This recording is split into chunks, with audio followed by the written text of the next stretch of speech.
Hello friends, welcome to study group Pathshala. मैं हूं विलास और आज की जो क्लास है इसमें हम लोग डिस्कस करेंगे परसेंटेज के कुछ इंपॉर्टेंट क्वेश्चंस को।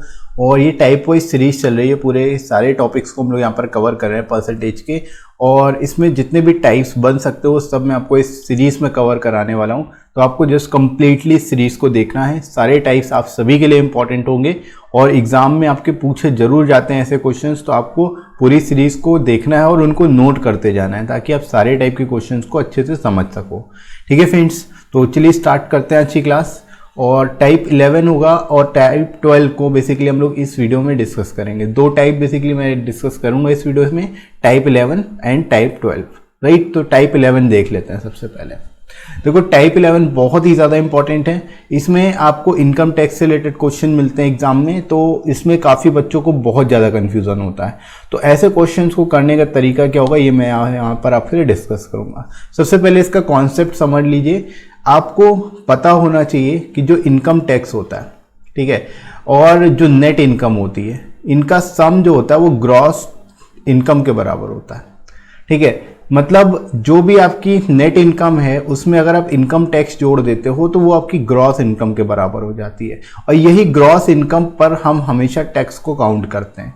जो इनकम टैक्स काउंट होता है, आप ध्यान रखना, हमेशा जो इनकम टैक्स काउंट किया जाता है वो हमेशा ग्रॉस इनकम पर काउंट किया जाता है। ठीक है, तो ग्रॉस इनकम हम निकालते हैं, कैसे निकालते हैं? आप income tax plus net income को जोड़ोगे तो आपको ग्रॉस इनकम निकल आएगी और फिर इनकम टैक्स से आप कंपेयर करा लोगे, फिर आपको total basically rate of interest मिल जाता है, रेट ऑफ इनकम टैक्स मिल जाता है, राइट। तो ये कॉन्सेप्ट आपको याद रखना है जो कि बहुत ही ज़्यादा इंपॉर्टेंट है कि income tax plus net income, ठीक है, income tax plus net income बराबर होता है ग्रॉस इनकम के। ठीक है, ये कॉन्सेप्ट आपको याद रखना है। अब देखो क्वेश्चंस को कैसे करोगे, इसी पर बेस्ड यहाँ पर दिया हुआ है, if the income tax rate is increased bye 19%, the net income decreases by 6%, find the rate of income tax. ठीक है, यानी आयकर की दर 19% बढ़ जाती है तो शुद्ध आय 6% घट जाती है। तो आयकर की दर ज्ञात कीजिए। ठीक है, तो कैसे करेंगे? देखो इनकम टैक्स कितना यहाँ पर इंक्रीज हो रहा है, 19%। तो इनकम टैक्स आप कह सकते हो ये इंक्रीज हो रहा है कितना, 19%। और इसी की वजह से क्या हो रहा है, जो नेट इनकम वो डिक्रीज हो रही है 6%। तो नेट इनकम में क्या इंपैक्ट पड़ रहा है, 6% डिक्रीज हो रही है। ठीक है, तो यहाँ से आप क्या करोगे, इनको इक्वल करके इनका रिलेशन निकाल लोगे इनकम टैक्स और नेट इनकम का, राइट। तो income tax upon net income का यहाँ पर रेशियो कितना आ गया, 6/19 आ गया। ठीक है, अब आपको पता है कि टोटल जो होता है वो ग्रॉस इनकम है, income tax plus net income, दोनों को जोड़ो, दोनों को जोड़ने पे कितना है, 25। तो जो इनकम टैक्स काउंट होगा वो 25 पे काउंट होगा। ठीक है, अब देखो इनकम टैक्स है कितना, 6, तो 6 इनकम टैक्स से 25 पे हम इसको काउंट करेंगे। हमें परसेंट में चाहिए तो 100 से गुणा कर दो तो परसेंटेज में निकल आएगा। तो 25 से ये 4 बार में कट जाएगा और 6 × 4 हो गया 24, यानी 24% जो हो जाएगा यहाँ पर इनकम टैक्स हो जाएगा। राइट आंसर आपको यहाँ पर सी हो जाएगा। राइट फ्रेंड्स, इस तरह से बहुत ही आसान तरीके से, बहुत ही सिंपल से कॉन्सेप्ट से ऐसे सभी क्वेश्चंस को आप कर सकते हो। ठीक है फ्रेंड्स, तो बस ये कॉन्सेप्ट आपको याद रखना है। ऐसे क्वेश्चंस में जो भी आपका इनकम टैक्स होगा, जो भी आयकर होगा, उसमें आप जो भी शुद्ध आय होगी उसको जोड़ोगे तो आपको ग्रॉस इनकम मिल जाती है, सकल आय मिल जाती है। और यही सकल आय पर ही हम लोग इनकम टैक्स काउंट करते हैं, आयकर बेसिकली काउंट करते हैं, राइट। तो ये चीज़ ध्यान रखना। आगे बढ़ते हैं, एक और इस तरह का क्वेश्चन देखते हैं ताकि और अच्छे से समझ आए आपको कॉन्सेप्ट। अब ये क्वेश्चन देख लो, if income tax is increased by 23% and net income is decreased by 2%, find the rate of income tax. ठीक है, सेम पैटर्न पर क्वेश्चन है। आयकर में 23% की वृद्धि हुई है और शुद्ध आय में 2% की कमी हुई है। तो दर क्या है आयकर की, आपको बतानी है। कैसे करोगे, फिर से सेम कॉन्सेप्ट। यहाँ पर इनकम टैक्स देखो क्या इंपैक्ट पड़ रहा है, ये 23% बढ़ रहा है। तो इसकी वजह से क्या इंपैक्ट हुआ कि नेट इनकम जो है 2% डिक्रीज हुई। तो नेट इनकम जो है 2% डिक्रीज हो रही है, 2% के बराबर रख दो। तो इनकम टैक्स और नेट इनकम का यहाँ पर ओवरऑल रेशियो मिल जाएगा आपको कितना, 2/23। ठीक है, 2/23 आपको इनकम टैक्स और नेट इनकम का रेशियो। टोटल कर लो, दोनों का टोटल कितना हो गया, 25। इसमें इनकम टैक्स कितना है, 2, तो 2 इनकम टैक्स है कितने पे, 25 पे। तो 100 में कितना होगा, 100 में कितना होगा, क्योंकि परसेंटेज में निकालना है, राइट। तो अब क्या करोगे, 25 से 4 बार में कट गया और 4 × 2 8 हो गया, यानी 8% जो हो जाएगा यहाँ पर राइट आंसर हो जाएगा। D will be the right answer. Right. तो आई होप आप सभी को ये कॉन्सेप्ट समझ आया होगा, इनकम टैक्स वाले क्वेश्चंस कैसे करने ये क्लियर हुआ होगा। ठीक है, आगे बढ़ते हैं अगले क्वेश्चन की ओर। अगला क्वेश्चन काफ़ी ज़्यादा इंपॉर्टेंट क्वेश्चन है और ये मेंस लेवल का क्वेश्चन है, आपको मेंस में मिल सकता है। A man's annual income is increased by 5 lakh but the tax that he has to pay has reduced from 12% to 10%. Now he pays 10,000 more income tax. What is his increased income in lakh. ठीक है, आपसे कहा जा रहा है कि एक आदमी की वार्षिक आय में 5 लाख रुपए की वृद्धि होती है, लेकिन उसे जो कर चुकाना पड़ता है वो 12% से घट के कितना हो गया, 10% हो जाता है। अब वो 10,000 रुपये ज़्यादा आय कर देता है। ठीक है, वो उसकी बढ़ी हुई आय कितनी होगी, लाख में बतानी है। ठीक है, तो इसको कैसे करोगे आप समझना जरा। पहले हम मान लेते हैं कि पहले वो x रुपीज़ देता था टैक्स। ठीक है, तो 12% टैक्स देता था, तो 12x/100 इतना टैक्स देता होगा। लेकिन अभी उसकी 5 लाख जो है इनकम बढ़ गई। ठीक है, तो ये जो भी पहले की x थी मानी है हम लोगों ने, इसमें 5 लाख आप जोड़ दोगे, यानी अभी की जो इनकम होगी वो 5 लाख ज़्यादा होगी। ठीक है, और इस पर वो कितना टैक्स पे करता है, 10% पे करता है। ठीक है, 10% पे करता है, और इसका डिफरेंस आपको दिया हुआ है कितना, 10,000। इसकी वजह से वो 10,000 ज़्यादा टैक्स पे कर रहा है। समझ पाए सभी लोग कि जो भी आपकी करेंट इनकम आई है, करेंट जो इनकम आई है उसका 10% जो है प्रीवियस इनकम के 12% से 10,000 ज़्यादा, यही दिया हुआ है यहाँ पर। ठीक है, अब आप इसको कंपेयर करा सकते हो। देखो 100 दोनों तरफ है, तो 100 कॉमन ले लोगे पूरे से। राइट, यहाँ पर 10 का गुणा करोगे तो ये 10x हो जाएगा, और प्लस ये 5 लाख है, 10 से गुणा करोगे तो 50 लाख हो जाएगा। राइट, और यहाँ पर माइनस का 12 हो जाएगा, 12x हो जाएगा, और ये बराबर 10,000। ठीक है, अब देखो 100 का गुणा इसमें कर लेंगे तो ये क्या बचा, यहाँ पर माइनस का 2x बच गया, प्लस ये 50 लाख हो गया, और यहाँ पर ये कितना हो जाएगा, ये 10 लाख हो जाएगा। ठीक है, ये 10 लाख के बराबर हो गया।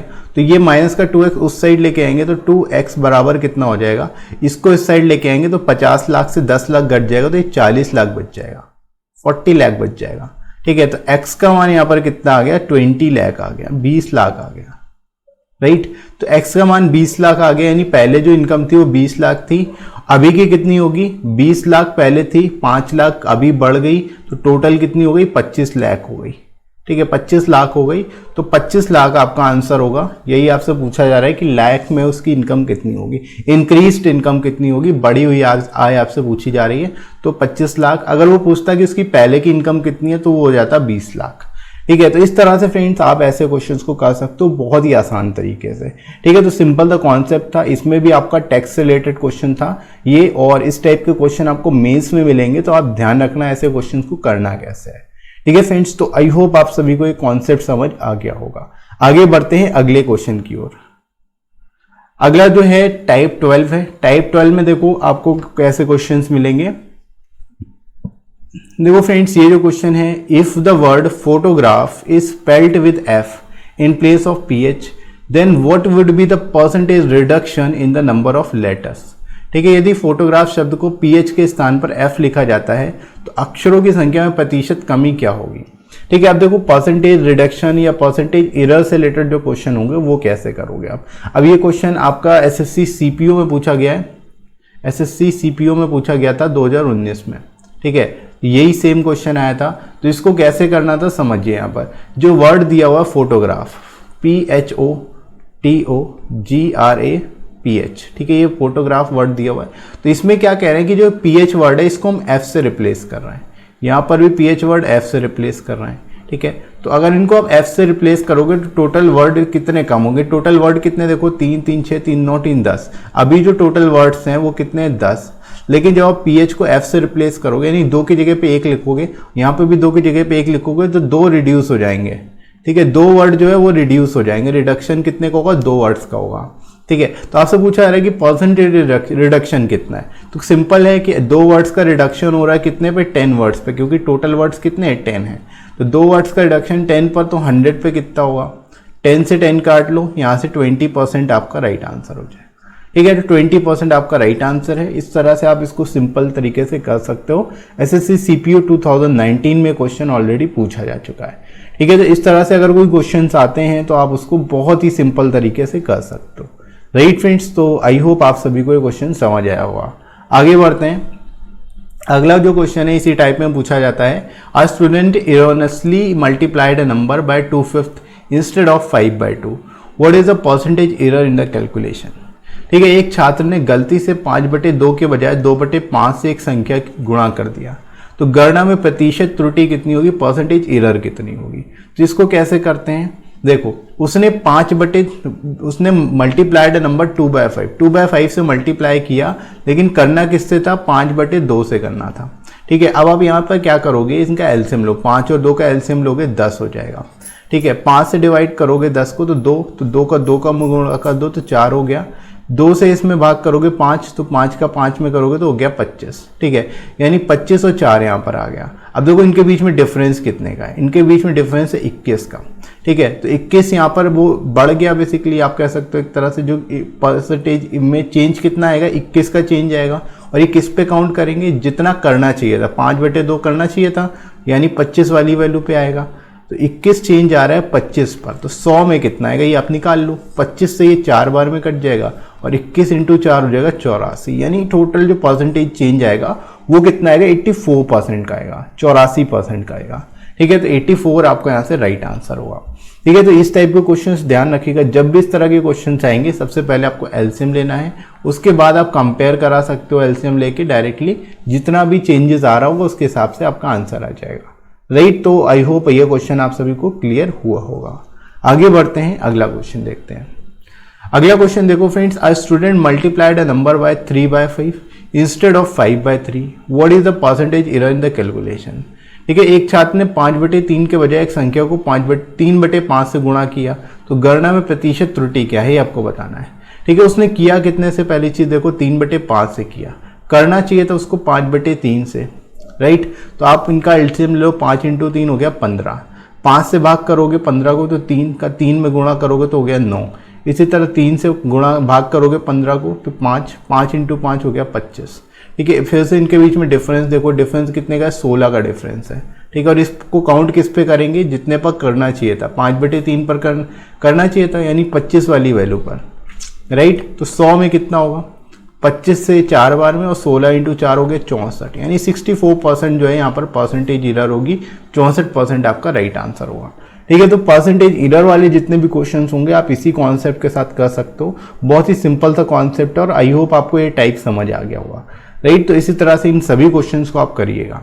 राइट फ्रेंड्स, तो आई होप आप सभी को जितने 2 टाइप मैंने कराए हैं सभी अच्छे से समझ आ गए होंगे, इनको अच्छे से तैयार करिए और लाइक करिएगा इस वीडियो को, शेयर जरूर करिएगा अपने सभी फ्रेंड्स में जो बेसिकली गवर्नमेंट एग्जाम की तैयारी कर रहे हैं। साथ ही साथ आप यहाँ पर सब्सक्राइब कर लीजिए इस चैनल को, ताकि आप सारे ही वीडियोज़ को एक्सेस कर पाओ।